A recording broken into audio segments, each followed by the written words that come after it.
everyone, and happy Saturday. Welcome back inside the UC Health Training Center for today's edition of Broncos Now. Team reporter Sydney Jones here. Coming up, head coach Nathaniel Hackett announced the final injury report ahead of the Broncos season opener. Plus, Phil Milani joins the show for a game preview. All that and more coming up.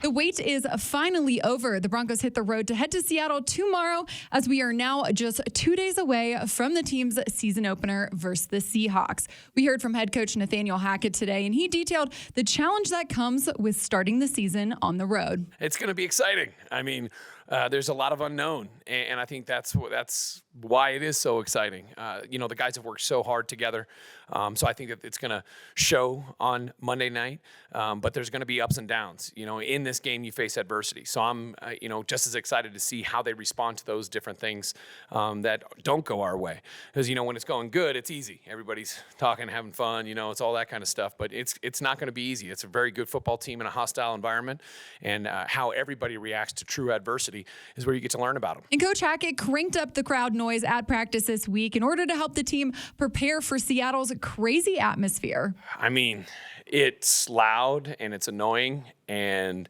you get to hear a bunch of boos, so you get used to that. But besides that, I don't think anything is like a real game, especially at a place like that.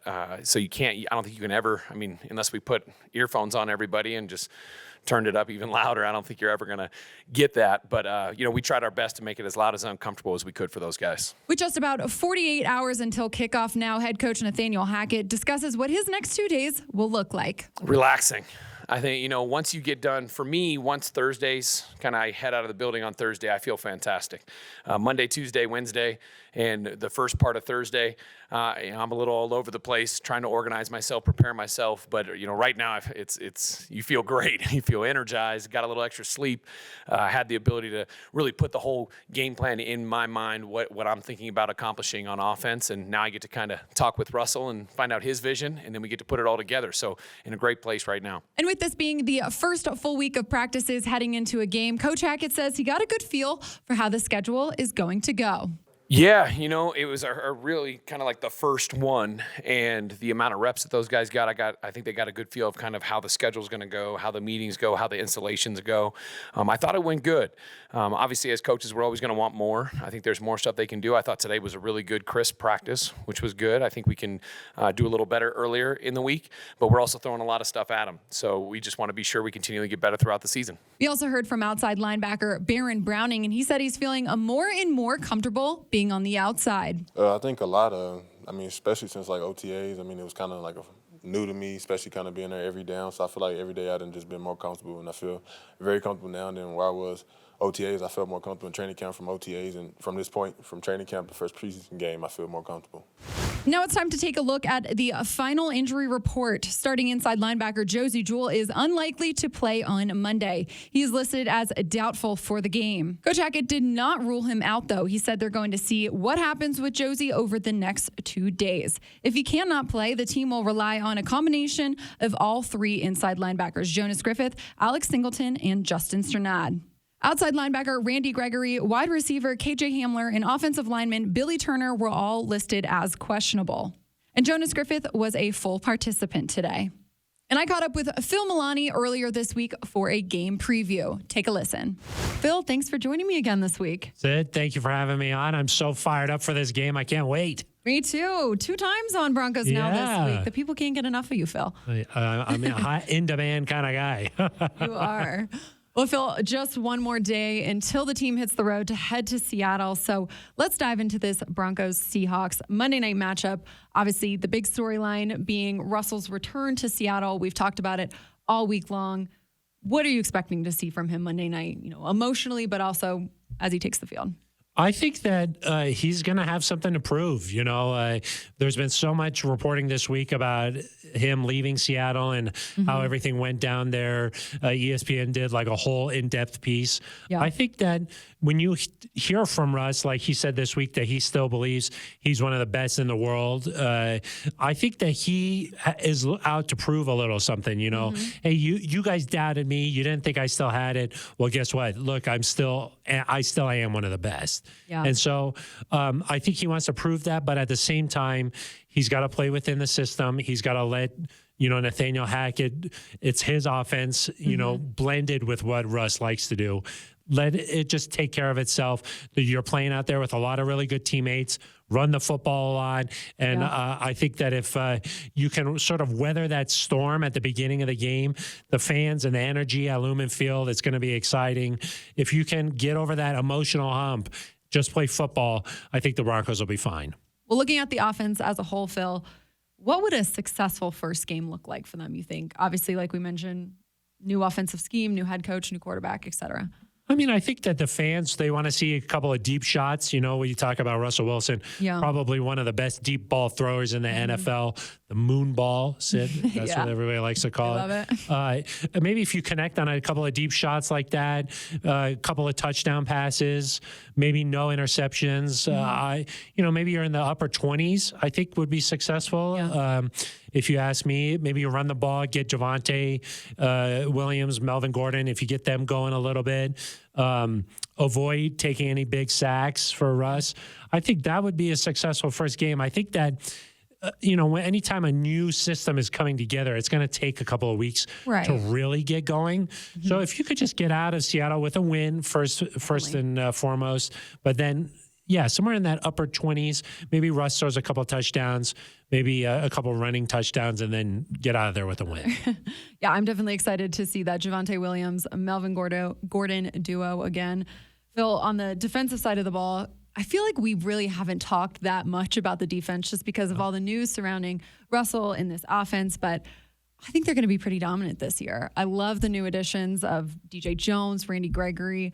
Who are you really excited to see this Monday? I do want to see Randy Gregory out there just because he's been injured, a lot of a training camp and then working his way back now.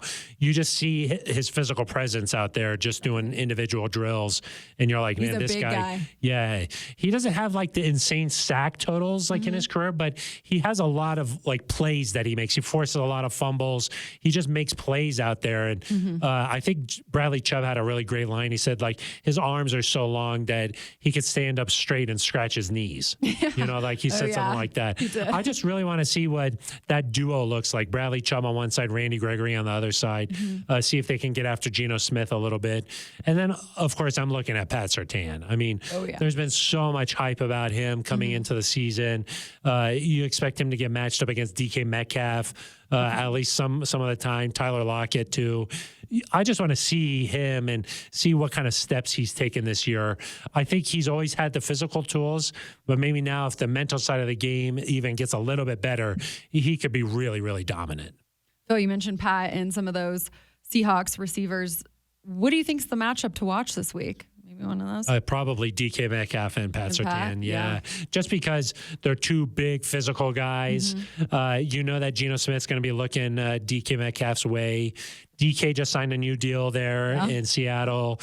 He probably, I think a lot of these guys have something to prove, with Russ not being there now. Hey, my success wasn't all about just Russ being there. I'm still a good receiver no matter who's throwing me the ball. He probably wants to prove a little bit of that.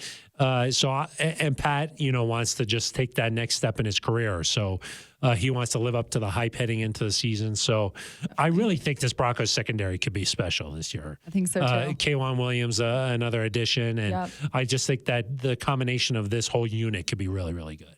I agree, and I hope to see that on Monday night. Just a couple more here for you, Phil. I know we talked about this on Thursday's show a little bit, but how important is it for this team to go out and get the win Monday night? I think it's huge. Yeah. I just think that there's been so much buildup, so much pressure heading into this one that if you could get that win, it'll help you just exhale a little bit here and just say, okay, we are a pretty good football team here, And I think the Broncos are favored by almost a touchdown in this game. That's a lot for going on the road for a season opener. I mean, on paper, this Broncos team is much better than the Seahawks, But in a season opener, you never know what to expect. And so if they could just go out there, get the win, come back home, I think that everybody could just breathe a little bit easier. So I think a win is important.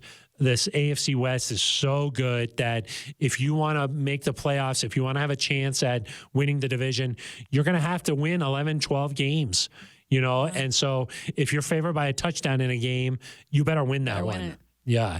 And on the flip side of it, if you lose this one, the panic around town is going to be, I just don't want to deal with it. A little nervous. Yeah. Never mind the team. I don't want to deal with it. That's fair, Phil. All right. Well, last but not least, what's your prediction? I think the Broncos get this one done. I think maybe it's a little bit of a slow start. There's going to be that emotional wave to start the game.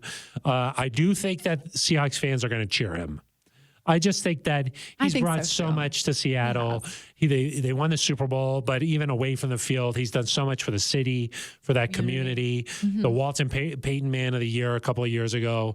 I just think that they are going to embrace Russ and just know that, look, whatever happened there, let's just forget about that for a moment. Let's welcome him back properly. Then once the game starts, they're going to want the Seahawks to win. But I think at least for that initial wave, I think that they're going to cheer him. So if the Broncos can get over that emotion, play hard, and then get into it, I think that the offense will find a little bit of a rhythm. And I think they score around 28. And I think the defense will be able to do a good job.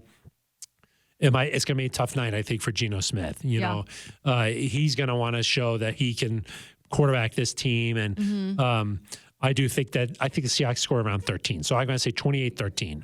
I like it. I'm going 24-14 Broncos. Yeah, I like that too. Yeah. I do think it might be closer than people expect. Yeah. Just because there's a lot of emotion going on, like you've mentioned. Yeah. And just thinking back to games where, like Peyton Manning went back to Indianapolis. Oh, yeah. Just games like that. Anytime you go back to a place where Kareem Jackson a couple of years ago went back to Houston, he had a great game that day. Yeah. But, there's just a little bit of emotion there. So I think that does play a factor. All right. Well, the team hits the road to head to Seattle tomorrow. And for everyone watching, Phil will be in studio Monday night after the game for a post-game show. So I'll be on it. Yes, I will be on it. Eric DeLallo will be on it as well. We'll have live reaction, interviews, and everything you could want and more. Yes. So make sure to check that out on the Broncos YouTube and Twitter and many other places. Phil, appreciate your time. Thanks, Sydney. Appreciate it. Well, that's all the time we have for today's episode. Broncos Country, thanks so much for tuning in for another edition of Broncos Now. I'll see you right back here on the Broncos Podcast Network and YouTube next Tuesday following the team's season opener. See you then.